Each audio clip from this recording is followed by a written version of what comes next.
Seguimos aquí en IP Noticias y estamos analizando el juicio por el asesinato de Fernando Báez Sosa. Se incorpora también a este panel Pablo Suárez Lima, él es perito psicológico. ¿Cómo estás, Pablo? Bienvenido. ¿Qué tal? Buenas tardes. Bueno, muchas gracias por venir. Recién conversábamos fuera de aire. Seguiste de cerca lo que sucedió con la declaración, sobre todo de los imputados. ¿Cómo la viste? Bueno, la declaración de cada imputado, lo que tenemos que tener en cuenta es el contexto donde se dio.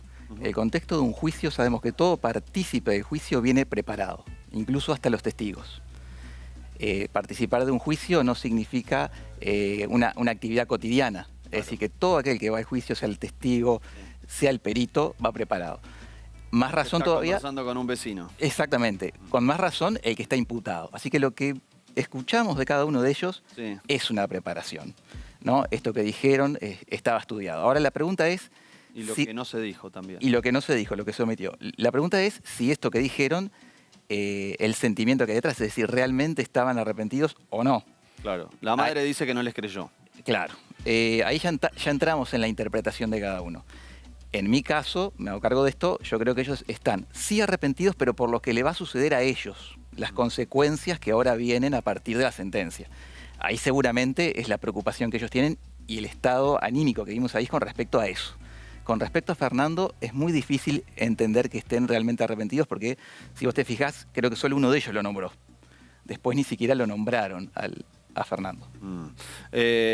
Hugo, bueno, no sé si coincidís con lo que estaba diciendo recién Pablo en relación a... Sí, claro que sí. De hecho, además de esa preparación, siempre decimos en comunicación no verbal que existen las fugas, ¿no? Las filtraciones de las emociones reales.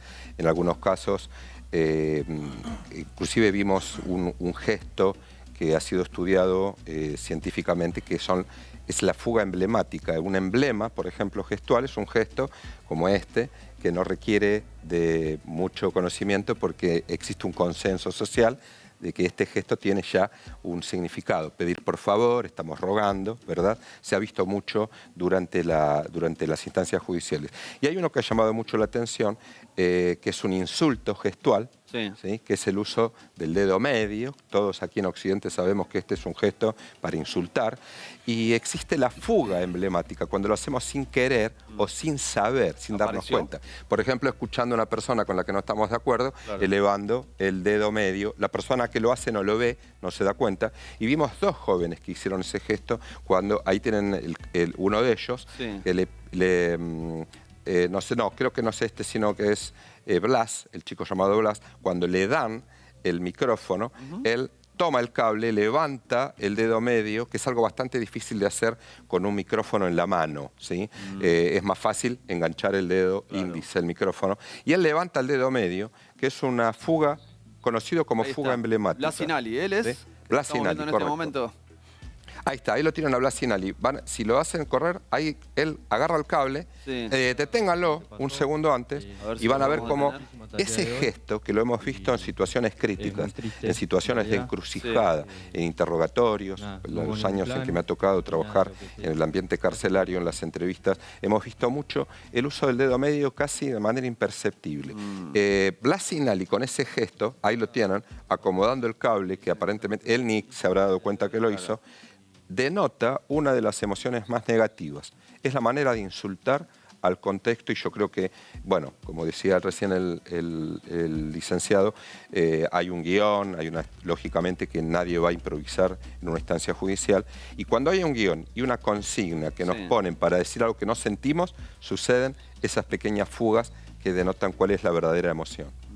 Jorge, ¿vos pensás que cambia algo de la declaración tan programada, tan planificada que llevaron adelante cada uno de los acusados? Si estamos hablando de las últimas palabras, que es cuando el tribunal está obligado por derecho, porque lo dice la ley, que justamente den las últimas palabras, acá tenés dos variantes. Le explicás a ellos cuál es el sentido que tienen de las últimas palabras desde el punto de vista emocional, pero no pueden hablar de los hechos. Ellos se pueden abstraer y justamente no hacer ningún tipo de declaración o realizar lo que ellos hicieron, que estoy de acuerdo con los dos. Para mí que esto está totalmente... yo tengo casi más de 900 juicios orales y te puedo llegar a asegurar que no todos en el mismo contexto dicen lo mismo, pero si vos sumás las palabras, las frases y cada letra en particular, el 85% dijeron lo mismo. Quiere decir que estaba guiado, que estaba guionado, que estaba clonado, dirían los penalistas. Sí. Ahora, si vos me preguntas si había un viso de resentimiento, yo la verdad que no veo, ni de arrepentimiento tampoco.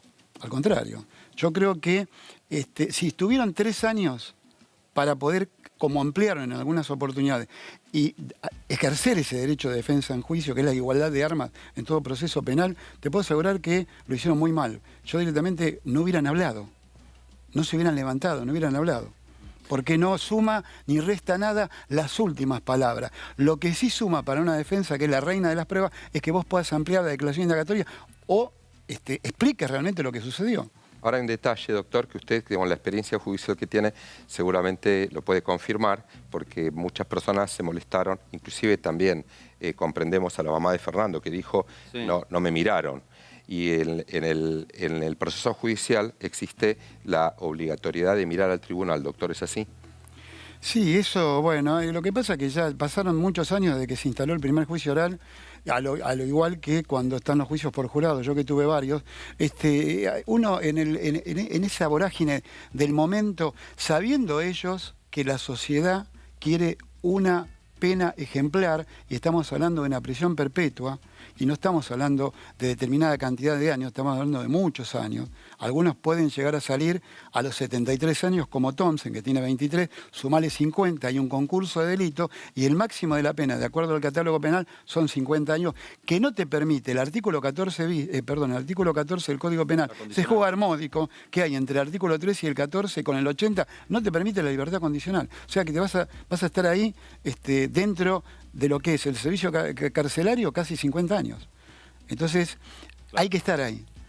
Que tiene relación con lo que decías vos recién, ¿no? Exactamente, están sí, como arrepentidos de lo que puede llegar a suceder. Totalmente. Y algo más que suma a lo que decían acá los expertos, en paralelo con lo gestual, son las palabras que utilizaron.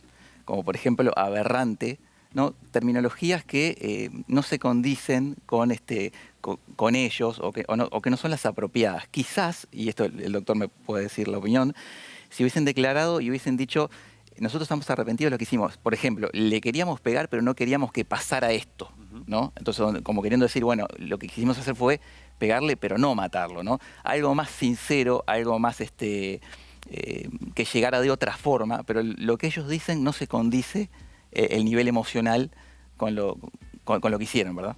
Pasa que en un proceso penal vos lo que tenés es que la defensa, ¿no? Yo me pongo en lugar de la defensa. Sí. Yo tengo que esperar que a mí me acusen con los elementos probatorios de carga. Yo no tengo que demostrar mi estado jurídico de inocencia.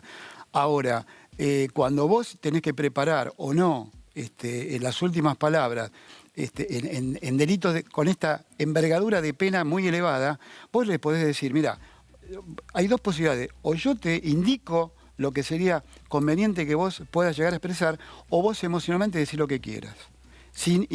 Y yo no interrumpo esa forma de pensar de lo que él quiere expresar en ese momento. Puede llorar, se puede arrepentir, puede arrodillarse, pedir disculpas, lo que quiera. Yo no me puedo interferir porque es un acto que es privativo justamente de las últimas palabras de la persona que está imputada de ese delito. No hizo eso. Si no lo sabe o está nervioso, directamente yo le indico lo que tendría que decir, pero no introducirlo dentro de los hechos.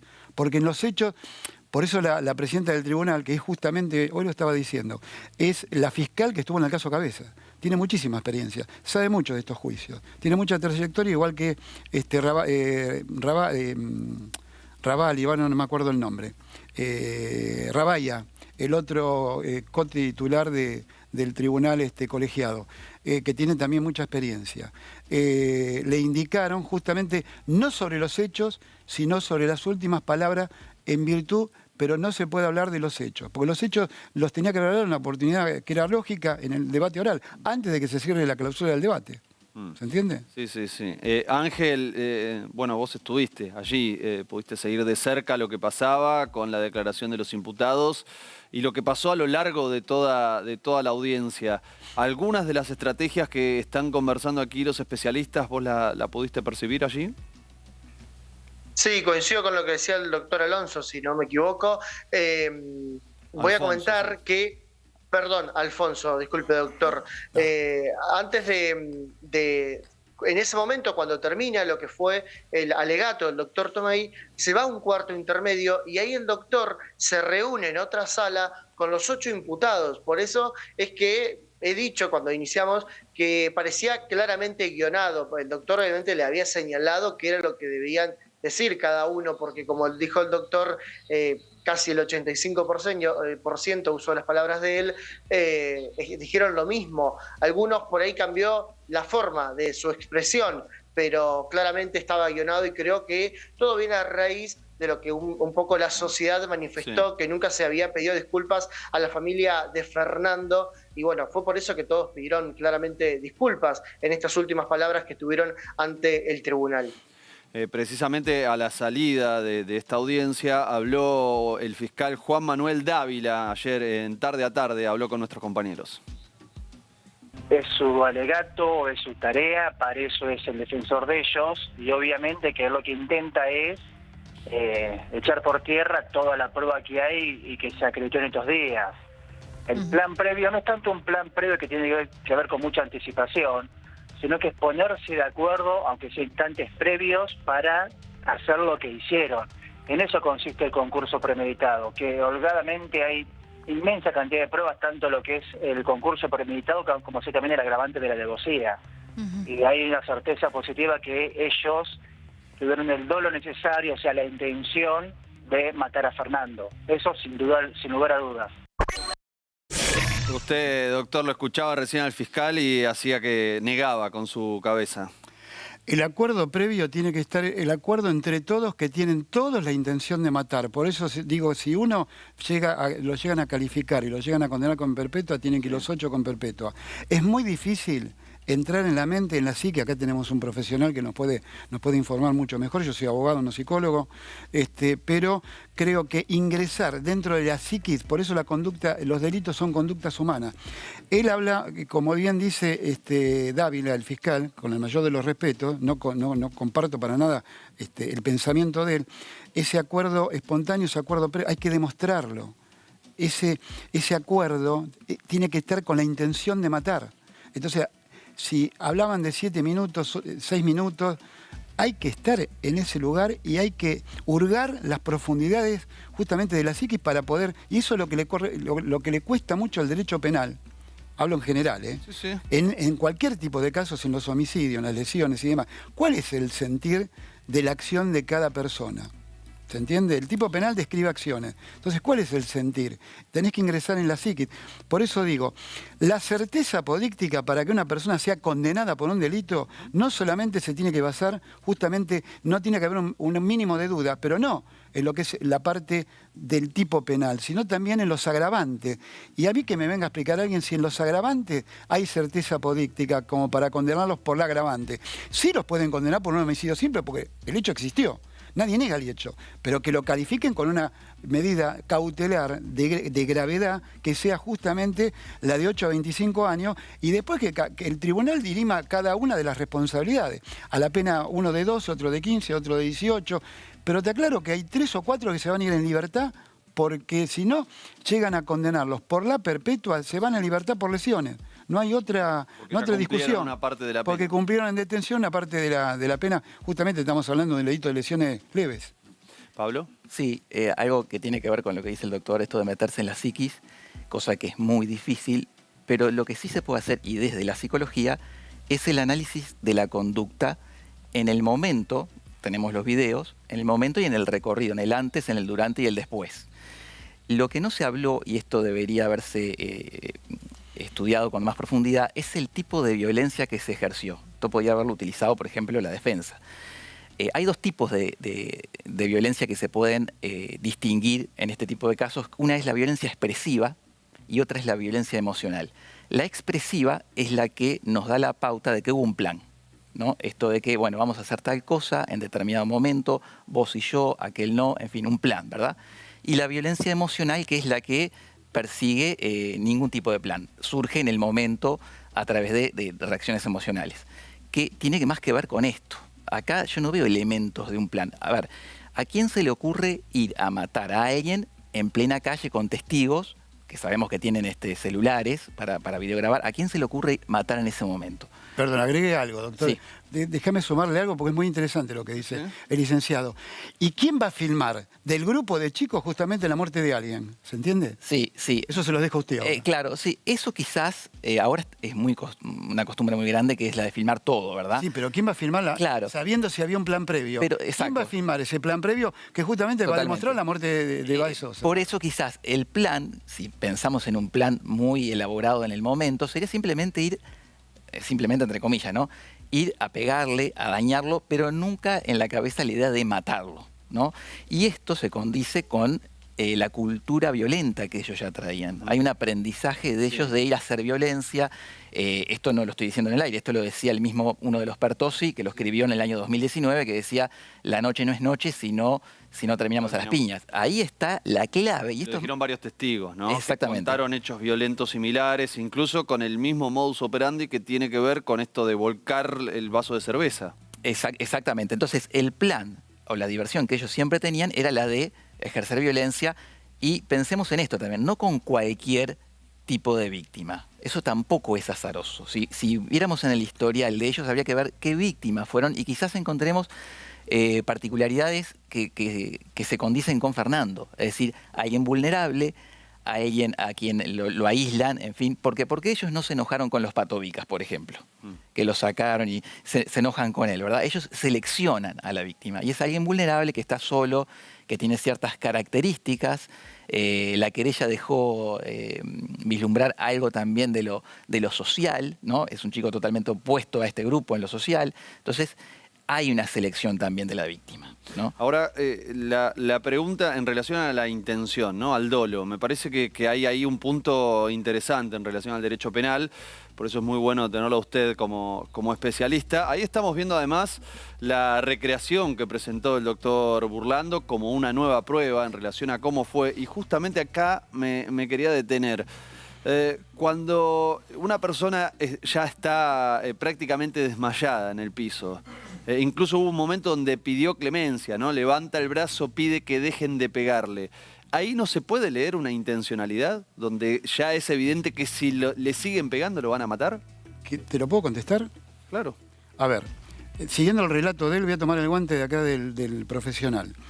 Que no se puede tomar para el caso la peligrosidad o la supuesta manifestación que hizo Pertossi hace muchos años, saliendo a la noche, y si no hay discusión y pelea no existe. Eso no se puede tomar bajo ningún concepto para este caso. Pero eso sí te demuestra que en esos casos nunca ocurrió, se han peleado muchas veces, Sí. y nunca ocurrió la muerte de nadie. Entonces quiere decir que estamos frente también, como bien dijo el defensor, a una agresión que ellos bajo ningún concepto, dentro de su psiquis, podían haber interpretado que iban a ocasionar la muerte. ¿Se entiende? Es muy claro lo que te digo, y ahí te explico el dolo. Y coincido totalmente con eso, ¿eh? Yo creo que ellos nunca tuvieron la intención realmente de matar.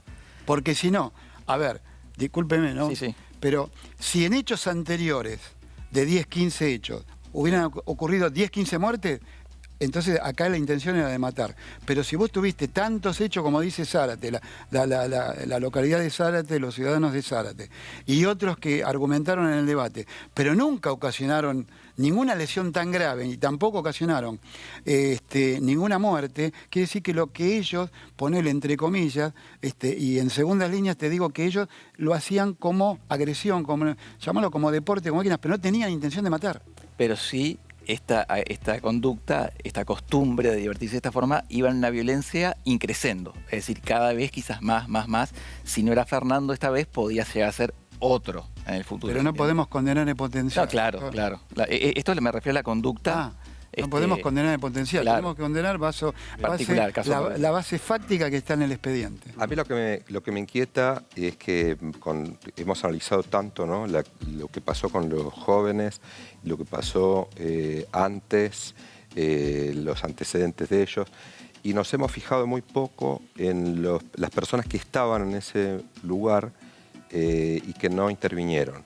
No quiero culpabilizarlas ahora de manera específica, pero quizás este caso nos sirva también para reflexionar sobre nosotros como ciudadanos comunes que vamos por la calle y no intervenimos porque hay una cultura que nos invita también a la no participación de un hecho como este, donde decimos, no, bueno, pensamos que es algo natural que va a ocurrir, bueno, siempre se pelean a la salida, no te metas, esto es un problema, y en algunos casos hay gente que saca el celular para filmar. Están inundadas las redes sociales de espectadores de la violencia y nos hemos transformado un poco en espectadores de la violencia. Yo trato ahora de, más allá de todo lo que les cabe en el análisis a los protagonistas, de decir qué hubiese pasado si yo hubiese estado en ese lugar. Ahora, con el diario del lunes, me imagino diciendo no, basta, no pateen más, no corran, pero es para pensar, ¿no? También está el miedo, ¿cierto? Porque claro. ves a un grupo que aparte está dotado físicamente, y el temor, la paralización que le generó seguramente a los amigos de Fernando y a cualquier persona que estaba allí. Pero como muchos, para tratar de hacer algo. Había muchas personas. Yo creo que duplicaban o triplicaban el número a los que estaban protagonizando el hecho. Si voy solo por la calle y veo eso, es lógico que vaya a resguardar mi integridad, ¿no?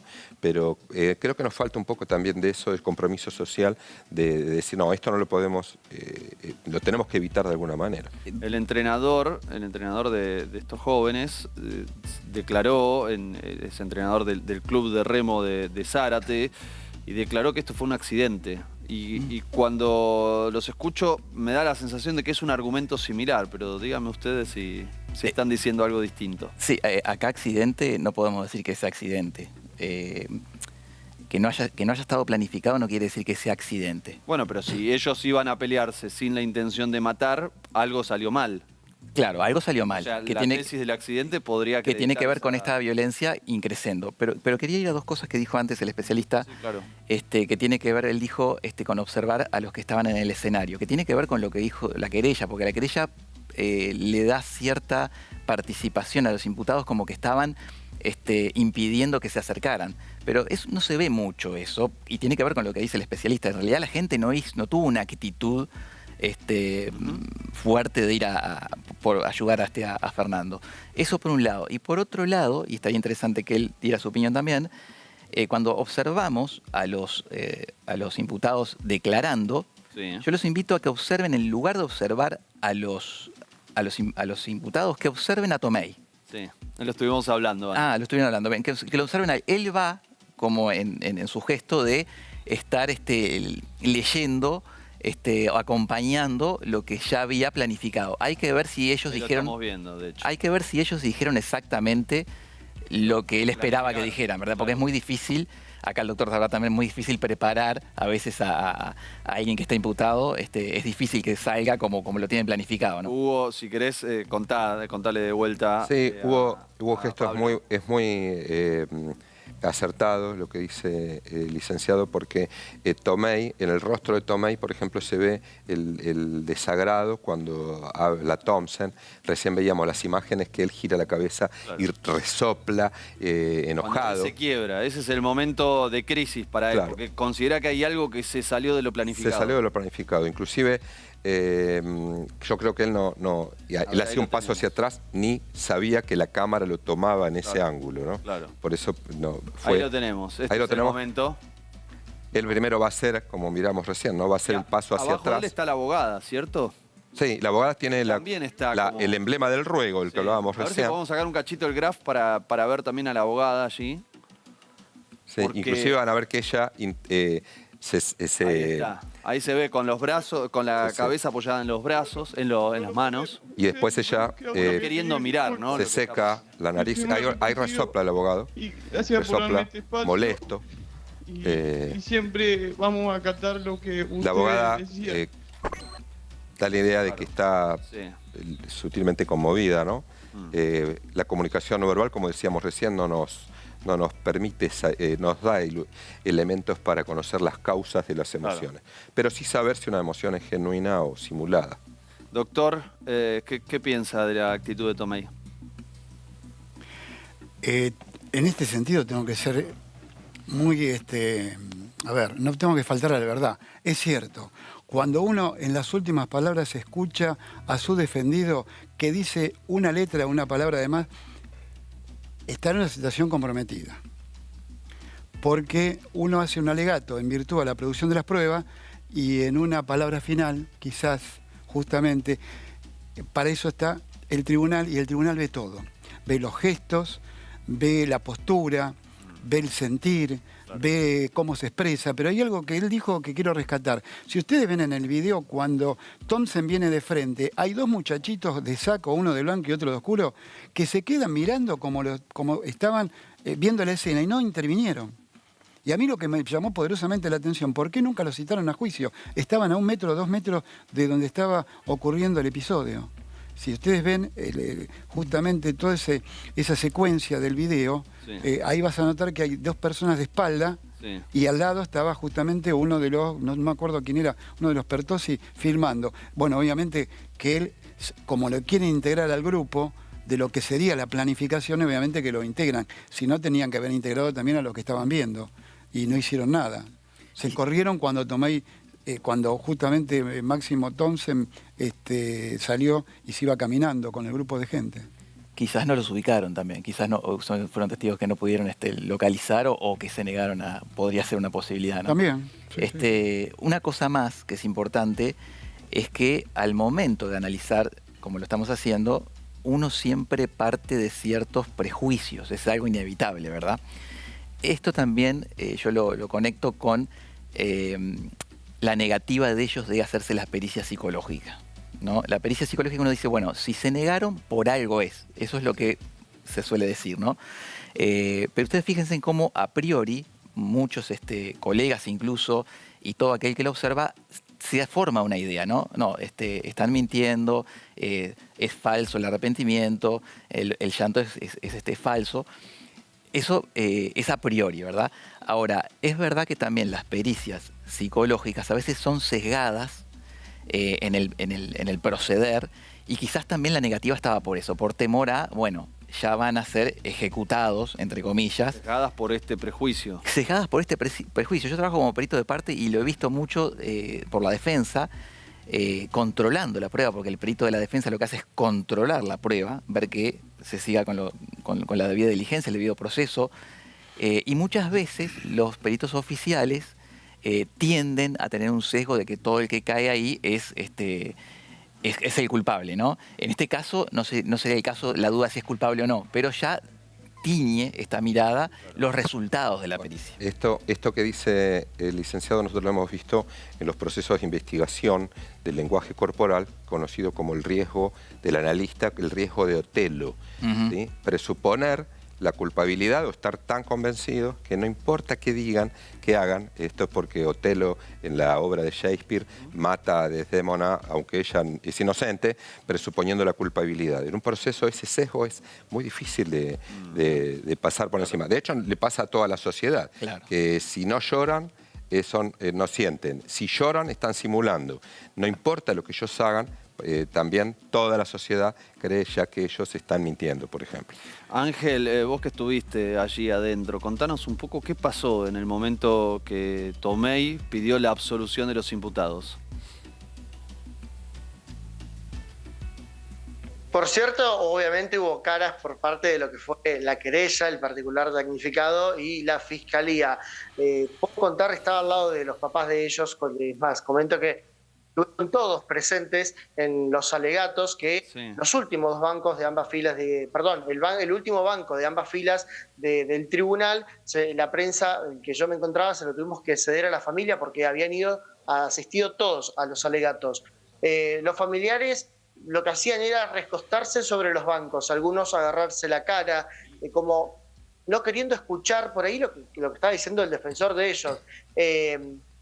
Y así mismo pasó esta misma situación cuando la querella y la fiscalía pidieron perpetua para los 8 imputados. La familia, puedo decir lo que vi de la familia porque estaba al lado, como ya no entendiendo más nada de lo que estaba ocurriendo con sus familiares, porque bueno, digo familiares en el sentido que había mamás, papás, hermanos, hermanas, y bueno, la familia estaba bastante comento, porque como dije, estaba al lado de la familia la situación que estaban ellos viviendo, y además también hay que decir de la manera en que llegaron los 2 días al tribunal, en una combi, custodiados con policía, con infantería, dado lo que había pasado el miércoles 18. Doctor, ¿a usted le sorprendió el pedido de absolución? No, no me sorprendió porque al quebrarse el sistema de lo que es la interpretación del proceso penal, y él lo vio quebrado, justamente planteó la absolución como una medida anticipada. Pero déjame que quiero aclarar algo que acá dijo el licenciado con respecto a por qué no se hicieron las pericias. Ellos vienen, desde los albores del proceso, vienen con una elevación a juicio de 2 agravantes. El hecho de no permitirse que se haga la pericia evitarían, son 8 imputados, pensemos que son 8 imputados, sí. Evitaría justamente el agravante del placer, ¿o no? Sí, claro. Entonces, obviamente, por consejo de la defensa, justamente habrá sido la defensa, se negaron que tienen el derecho a evitar que esa pericia psicológica o psiquiátrica, él me va a poder informar mejor, evitan justamente que se pueda introducir en una tercera agravante, ¿se entiende? Que es un defensor, es el ABC del derecho penal, para un defensor, ¿no? Seguramente coincido con eso porque sería un riesgo para la defensa la información que allí se podría agregar. Entonces prefiere que no jugar con esa posibilidad que otorgársela a la Fiscalía, ¿no? Ángel, te pedimos una reflexión final antes de despedirte. Escuchando lo que decía el doctor Alfonso y el perito, el doctor, decir que justamente un psicólogo, que el doctor Fabián Amendo le había preguntado la definición de psicópata, dijo que ellos no habían querido hacerse la pericia psicológica porque tenían miedo que luego salga reproducida en los medios de comunicación. Lo que según el perito le explica, el psicólogo les explica a ellos es que no podía eso omitir que no llegara a los medios de comunicación, y es por eso que según los 8 imputados se habían negado a la pericia psicológica. Y ahí manifestó que Máximo Thompson había estado llorando y se sentía muy compungido por lo que había ocurrido. Esto es lo que manifestó uno de los psicólogos en la etapa de audiencias. Ángel, muchísimas gracias. Abrazo grande. Por favor, abrazo a todos los que se encuentran en el piso. Pablo, ¿qué pensás que va a pasar? Con respecto a la sentencia, no me quiero meter en lo que es estrictamente judicial. A mí me parece que no todos hicieron lo mismo, como plantea la querella. No todos hicieron lo mismo. Ahora, son todos responsables, por supuesto, pero no arriesgaría a decir cuál va a ser la decisión que va a tomar el tribunal. Doctor. Muy hábil la respuesta acá del licenciado, porque justamente no nos podemos adentrar a determinar si hubo una prisión perpetua o una reclusión perpetua en el día de mañana, que se va a dirimir el 6 de febrero. Van a ser la parte dispositiva y los fundamentos vendrán después. Ahora, que hay que van a tener que hacer una división de roles y una división de aportes, por eso justamente creo... Imputados. ¿Cómo? Entre los imputados. Claro, por eso la perpetua creo que no amerita. La reclusión menos todavía, creo que va a haber un homicidio simple, no con dolo eventual, y de ahí va a haber una concatenación de responsabilidad de acuerdo a los aportes. Homicidio simple es una homicidio pena simple de 8 a 25 años, algunos tendrán 23 como máximo, otros 18 o 15, yo estaba hablando acá con el licenciado. El resto no, hay 4 que se van en libertad por lesiones. Estamos hablando de un concurso que amerita la perpetua para que se pasen 50 años presos, pero no se va a dar esa posibilidad, entonces 4 se van a ir a la casa y el resto va a quedar con una calificación de homicidio simple. ¿Hubo reflexiones finales? Bueno, yo creo, a mí me gustaría, de hecho nuestro laboratorio ha trabajado también, y me ha tocado el peritaje en el rostro y en la postura, en el caso de María Marta García Belsunce, en el caso de Nicolás Pachelo,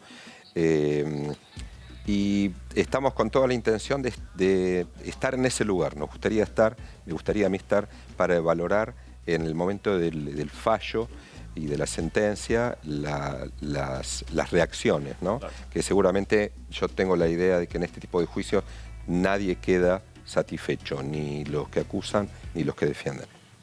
Les agradecemos muchísimo a los tres, la verdad que muy interesante, nos aportan muchos elementos.